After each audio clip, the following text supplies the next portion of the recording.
Ni moja kwa moja kutoka dimba la New Amani Complex visiwani Zanzibar, ukipaita ni Guantanamo. Ni mechi nyingine, mechi ya hatua ya mwisho ya hatua ya makundi katika michuano ya Ligi ya Mabingwa barani Afrika.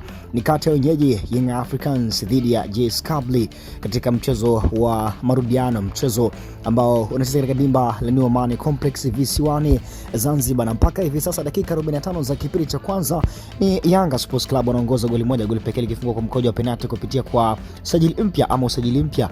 Huyo ni Depo mnamo dakika 35 kwa mkwaju wa penalti, na tunasema kwamba ama mashabiki wa Yanga wanasema kwamba safari ama matumaini ya kwenda robo finali yameanza kuonekana, kwa sababu mpaka hivi sasa Young Africans ndio wanaongoza goli moja, goli pekee likifungwa na Depo mnamo dakika 35 kwa mkwaju wa penalti. Lakini katika michezo hii ya mwisho ya leo, lakini pia Young Africans hapa pia inatakiwa ashinde zaidi ya goli moja ili kujiweka katika nafasi nzuri ya kuweza kushinda ama kusonga katika hatua inayofuata ama hata kuingia hatua ya robo finali ya Ligi ya Mabingwa barani Afrika, ambapo pia katika wenzao pia katika kundi ambao wako katika kundi lao pia Al Ahly pia anacheza leo dhidi ya AS FAR Rabat. Lakini katika mchezo wa Al Ahly dhidi ya AS FAR Rabat, kama AS FAR Rabat basi anaweza kupata ushindi, basi yeye atakuwa amejihakikishia tiketi ya kukata tiketi mapema ya kwenda hatua robo finali ya Ligi ya Mabingwa barani Afrika. Hivyo ni kila mtu anasema kwamba ashinde mechi zake, lakini Young Africans inatakiwa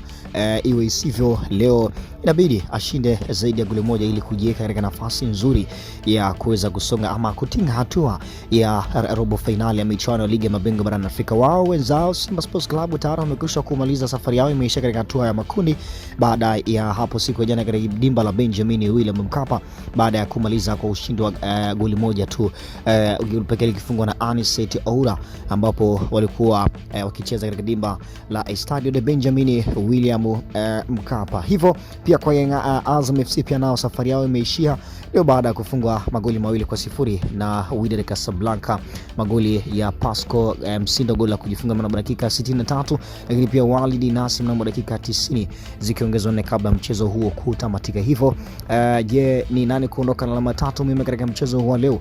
Je, ni JS Kabylie kuja kusawazisha tena ama Young Africans watakuja na kuongeza zaidi ya goli hili moja? Nasema ni mpaka pale dakika 90 hizo ambazo tutaamua kutoa matokeo katika mchezo huu leo.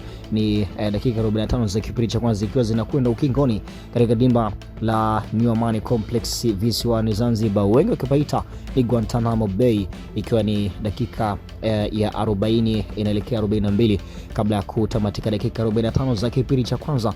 Ili kubaki hapa ndani na Nako TV kupata update nzima kuhusiana na matokeo ya mchezo huu Young Africans dhidi ya JS Kabylie, mchezo wa hatua ya mwisho wa Ligi ya Mabingwa barani Afrika. Tufollow pia Instagram pamoja na TikTok kwa jina moja la Nako TV. Pia unaweza kunifollow katika Instagram yangu, napatana kama official Mutre Msonoaji.